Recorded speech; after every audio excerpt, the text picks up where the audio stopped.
राम राम भाई लोगो, अरे कया हो, के हाल चाल है तारो?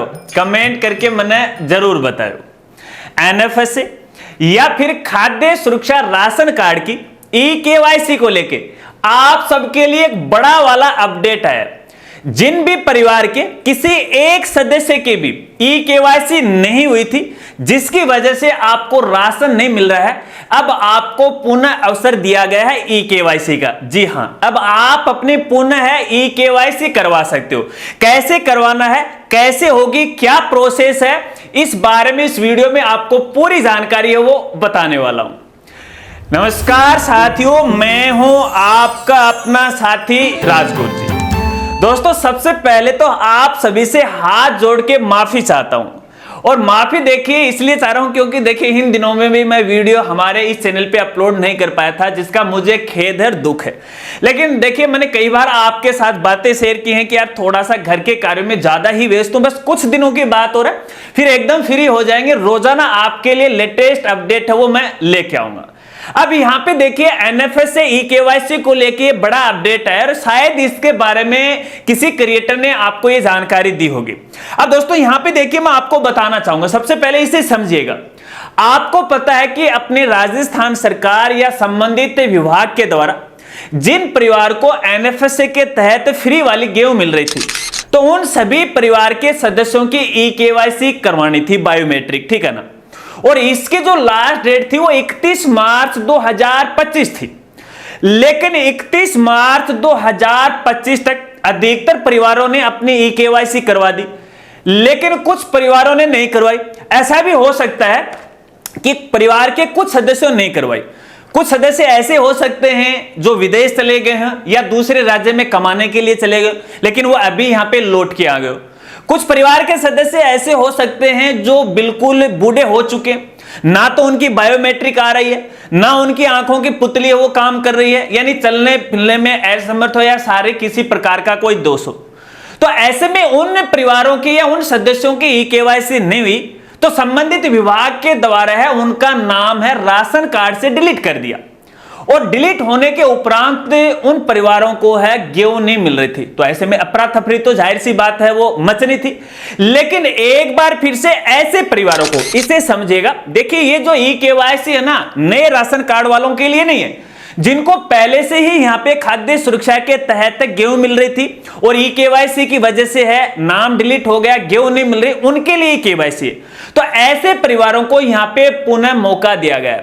अब आप अपने परिवार के किसी भी सदस्य की ई-केवाईसी वो करवा सकते हो। अब ई-केवाईसी के लिए आपको करना क्या पड़ेगा? देखिए, इसके लिए संबंधित आपके जिले का जो जिला रसद अधिकारी कार्यालय यानी डीएसओ ऑफिस है, उसमें आपको व्यक्तिगत जाना पड़ेगा और वहां पे आपको एक अपीलीय जो फॉर्म होता है वो फॉर्म फिलअप करके है जमा करवाना पड़ेगा। अब जैसे आप फॉर्म जमा करवा दोगे तो आपकी जांच पड़ताल की जाएगी और उसी समय है आपकी ई-केवाईसी वो करवाई जाएगी, ठीक है, एक बात। इसके अलावा यहां पे दूसरी बात देखिएगा, अपने परिवार में कुछ बूढ़े माँ बाप हो सकते हैं जो चलने फिरने में असमर्थ हैं, उनकी बायोमेट्रिक है वो सही तरीके से नहीं आ रही है, क्योंकि उम्र होने के साथ साथ ये जो अपने जो अंगुलियों की जो रेखाएं होती है ना वो कमजोर हो जाती है ना, घिस जाती है अपनी साधारण भाषा में बोले तो। और उनकी ना यहाँ पे ये जो आंखों की पुतली है स्कैन करने से आती है। तो ऐसे में ऐसे परिवार के सदस्यों को विभाग ने शीतलन दिया है। शीतलन का मतलब है यहां पे बगैर ई-केवाईसी के उनका ये काम है वो कंप्लीट हो जाएगा, बायोमेट्रिक भी हो जाएगा और उनको गेहूं मिलना भी वो शुरू हो जाएगा। अगर आपके परिवार में कोई बूढ़ा माँ बाप है जो इस वजह से यहां पे रह गए हैं, तो उनकी भी ई-केवाईसी आप कंप्लीट करवा लीजिएगा। और इसके लिए भी आपको एक अपीलीय फॉर्म है वो भरना पड़ेगा। अब ये अपीलीय फॉर्म कहां मिलेगा आपको? देखिए, या तो आप फूड डिपार्टमेंट के ऑफिशियल साइट पे विजिट कर सकते हो, वहां से डाउनलोड कर सकते हो, या फिर हमारी वाली साइट है, जो साथी नए जुड़े हमारे चैनल पे उनको बताना चाहूंगा, हमारी साइट का नाम है rajgurji.com है। यहां पे गवर्नमेंट योजना का एक मेनू आपको मिलेगा, इस मेनू को खोलिएगा, पेज को ओपन कीजिएगा, सारे दस्तावेज आपको यहां पे मिल जाएगा, आराम से डाउनलोड कर लीजिएगा। अब इस फॉर्म को आपको अच्छी तरह से फिलअप करना, अगर आपको नहीं भरना आता है तो किसी साथी की मदद आप ले लीजिएगा। और सहायक दस्तावेज, देखिए इसमें 1-2 प्रमाण पत्र भी हैं, वो भी आपको यहाँ पे बनवाने हैं, शपथ पत्र है, स्टाम्प पेपर पे आपको यहाँ पे बनवाने पड़ेंगे। और ये जो फॉर्म है, जो घर का मुखिया है, यानी घर का जो मेन व्यक्ति होता है, अपने जन आधार में या अपने राशन कार्ड में, राशन कार्ड को खास तौर पे ध्यान रखना, उसके द्वारा ये आवेदन है वो भरा जाएगा। ठीक है, अब यहां पे देखिएगा आपको किन किन दस्तावेजों की आवश्यकता पड़ेगी वो आपको बता देता हूं। एक तो ये जो अपीलीय फॉर्म है, इसकी आपको आवश्यकता पड़ेगी।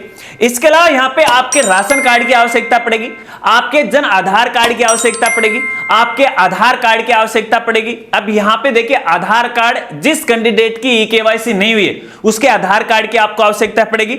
और इसके साथ साथ उस व्यक्ति की भी आपको आवश्यकता पड़ेगी, यानी उस व्यक्ति को आपको संबंधित डीएसओ कार्यालय में आपको वो लेके जाना पड़ेगा।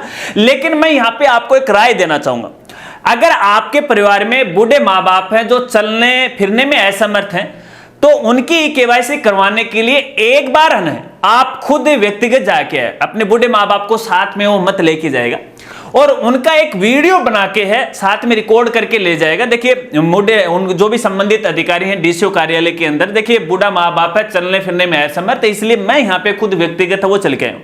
क्योंकि ऐसे जो बूढ़े माँ बाप हैं उनकी बायोमेट्रिक तो होगी नहीं, क्योंकि उनकी वो रेखाएं हैं या फिर पुतली वो सही तरीके से स्कैन नहीं हो पा रही हैं, तो वहां जाने से भी उनको यहाँ पे कोई फायदा नहीं होगा। ठीक है ना, उनको आप ये भी कह सकते हो, देखिए पहले राशन मिल रहा था, जो कि आप उनके जो आपका राशन कार्ड है उसी आईडी से वो चेक कर लेंगे और उसका वेरिफिकेशन हो जाएगा। अगर वो नहीं मान रहे हैं कि भैया लेके आना पड़ेगा, तब आपको वहां पे है व्यक्तिगत है वो जाना पड़ेगा। बस इतना काम कर लीजिएगा। इतना काम करने के उपरांत है यहाँ पे है आपको जो गेहूं है वो मिलना शुरू हो जाएगी। देखिए इसमें थोड़ा समय लग सकता है, निश्चित नहीं है, क्योंकि यहाँ पे संबंधित राज्य आयोग के द्वारा है जिला रसद अधिकारियों के माध्यम से इस प्रकार की ये सूचना मांगी है। जब जिला रसद अधिकारी के द्वारा सूचना है उच्च आयोग को भेज दी जाएगी, उसके बाद वो निर्णय लेगा। कैसे निर्णय? यहाँ पे जिनकी बायोमेट्रिक नहीं हो रही है वो निर्णय लेने के उपरांत है राशन कार्ड में पुनः है डिलीट किए हुए नामों को यहाँ पे वो जोड़ेगा। अगर आपका खुद का राशन कार्ड है और आपको गेहूं मिल रही है और आपने वीडियो भी देख लिया, यार मेरे परिवार में तो ऐसा कोई सदस्य नहीं है, फिर भी मैं आपसे निवेदन करना चाहूंगा कि ये जानकारी है जन जन तक आप जरूर पहुंचाएगा। अगर मौखिक रूप से आप नहीं बता सकते हैं तो इस वीडियो को आप यहाँ पे वो शेयर कर सकते हो, क्योंकि ये जानकारी है बहुत कम लोगों के पास है, उन तक नहीं पहुंच पाई है और जानकारी के अभाव के कारण है यहाँ पे उन्होंने ई-केवाईसी नहीं करवाई, अन्यथा उनके सामने इस प्रकार की समस्या नहीं आती। तो जन सेवा कीजिएगा, मेरा फर्ज था, मेरा कर्तव्य था जानकारी देना, जो कि मैंने यहाँ पे दे दी। अब यहाँ पे देखिए आपका भी फर्ज बनता है लोगों तक है वो सूचना पहुंचाना। अगर वीडियो जानकारी आपको अच्छी लगी तो वीडियो को लाइक कीजिएगा, अपने दोस्तों के साथ वो जरूर शेयर कीजिएगा। तो मिलते हैं फ्रेंड्स अगले एक नई वीडियो के साथ, नए अपडेट के साथ, तब तक के लिए जय हिंद, जय भारत।